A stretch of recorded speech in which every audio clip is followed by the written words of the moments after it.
Det står så här, men jag vet inte om ni fattar vad jag säger med min gamla svenska.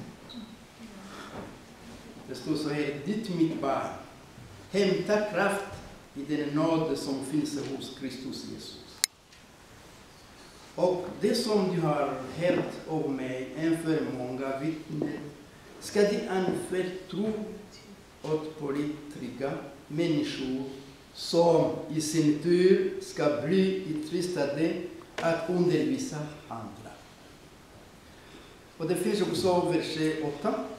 Tänk på Jesus Kristus som är uppstånden från de döda och som har kommit av dagsrätt enligt det evangelium jag predikar. Det var Paulus som skriver till Timoteus. Och han säger att han är mitt barn. Och det var så. Han fick möta Paulus och bli frälst. Och han tänker, och det var i sista tiden för Paulus att kunna leva. Paulus var i fängelse. Och det var inte rätt. Han brukar vara i fängelse. Men den här gången, han räknar inte att han ska bli befrias. Men han tänker att mitt liv ska slutas snart. Så han tänkte på Timoteus. Han litade på honom. Han sa att han måste fortsätta arbetet som Paulus har börjat. Det står att han har kämpat mycket, Paulus. Men han tänker på han som har sett. När vi läser 1, det finns en vers 11.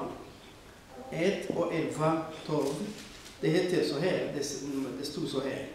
Detta har jag blivit satt till att tjäna som förkunnare, apostel och lärare. Det är också därför jag får lida allt detta. Men jag skäms inte, eftersom jag vet vem jag tror på. Han trodde på Gud, han trodde att han kan bevara honom. Så han påminner Timoteus hur det ska gå. För att kunna att det går bra, man måste tänka på han, på Gud och på Jesus som är vår frälsare. I 8:e versen också han har sagt att vi får tänka alltid på Jesus. När man tänker på honom, man kan inte göra allt som helst. Man måste tänka på honom för att kunna gå vidare. Och han har makt att kunna bevara. När vi tänker på i Gamla testamentet, vi läser om Daniel och sina kompisar. Det var inte rätt att kunna leva i det land. Men de tänker på Gud. De bestämde att vi måste vara rätt hela tiden. De kunde inte, de kunde erbjuda på dem på olika saker. Men de bestämde att vi måste lyda Gud hela tiden. Ni vet hur det har hänt. Daniels kompisar, det kom med frestelse. Och de kunde stå upp. De vill inte göra annat än att tänka att det finns en Gud. Och de bestämde att kunna kasta den i eld. Men de sa till kungen, vi vill inte förklara, men vår Gud kan bevara oss. I eld. Och den också. Han blir arg. Men det spelar ingen roll för det. De trodde på en Gud som hade makt. Och de vill kasta den i eld. Jag brukar fråga dem, men församling. När kungen tittade i eld, han såg 4 män. Jag brukar fråga den fjärde människan. Vem som kastade honom i eld? Var han före dem eller kommer efter dem? Vad säger ni? Kom han först eller efter? Först. Och vänta på dem när de ska kasta den. Men när vi tänker på vad säger Bibeln? Jesus har sagt, om ni litar på mig, om ni lider mitt ord, Gud ska sända hans ande och vi ska komma också och bo i den här människan. Jag tror att de kastar den i eld. Så den här fjärde människan var i den. Och när det hände att vi så den här Guds son skulle beviljas att kungen skulle se honom. Han kunde gå och man kunde se att det finns en fjärde människa som kunde bevara det. Det är den Gud som kan bevara oss. Som kunde skicka ängeln, kunde skicka för att kunna bevara. Det kan hända till oss också. Och när de fick kungen kallade dem att kunna gå ut. Och det var bara 3 människor som kom hit. Vad gick den här fjärde människan? Han var i den. Och det tar så det handlar med oss också idag. Vi tar emot Gud och Jesus är i oss. Så de kan bevara oss. Om det händer att det blir svårt. Det kan hända att det blir svårt att kunna ha någon som bevarar, hjälper oss. Men han är i oss.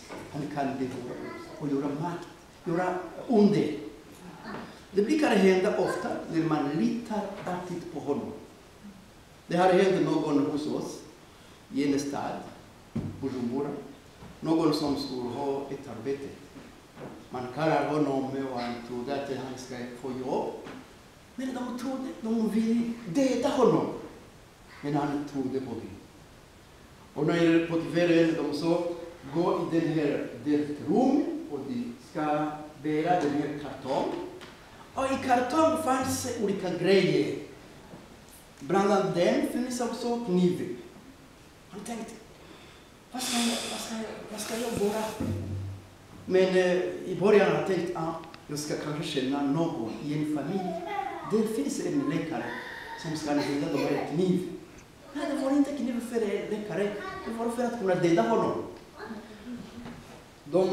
Han gick i bilen och de kunde gå runt omkring i stan. Och sen de lämnade stan och de gick ut. Lika att de skulle gå i skogen. Men han trodde på Gud. På en plats de fick stanna och köra bort ifrån bilen. Och de skulle börja göra vad de ville. Han hade inte visshet. Men han sa till oss, jag tittar bara på det. Och när han tittar på det, de började skrika och springa. Och de var rädda. Vad hände? Och de gick. Och han stannade kvar ensam. Utan att veta vad han skulle göra. Och Herren som ser vilken problem som han hade. Så kallar någon som hade taxi att komma på natt. Och den här mannen tänkte, jag ska åka till Bujumbura. Och i slutet han bestämde att komma. Och när han kommer, mannen stod bredvid vägen, stora vägen. Och han såg den här människan. Han var lite rädd. I natt. Och det var mörkt. Men han såg den här människan. Och när bilen kommer närmare den här mannen så kunde inte gå vidare. Så stannade själv. Han kunde starta men det gick inte. Och mannen som hade den här problem så gick närmare, öppnade dörren och satt bredvid den här chauffören. Som var rädd om den här plats. Han frågade, vem är du? Han kunde inte höra. Han hade problem. Han kunde inte höra. Och till slut, de bestämde, han startade bilen så kunde det gå. Han körde fort och undrade om han ska komma till stan. Och när han såg människor vaktare så stannade på prästrikt. När han stannade, han gick ut och kallade folk. Ni får komma och hjälpa mig, det finns någon som är i min... Och när de här vaktare kommer, de såg att det är någon som bor i en bya i stan. De kunde känna honom. De sa,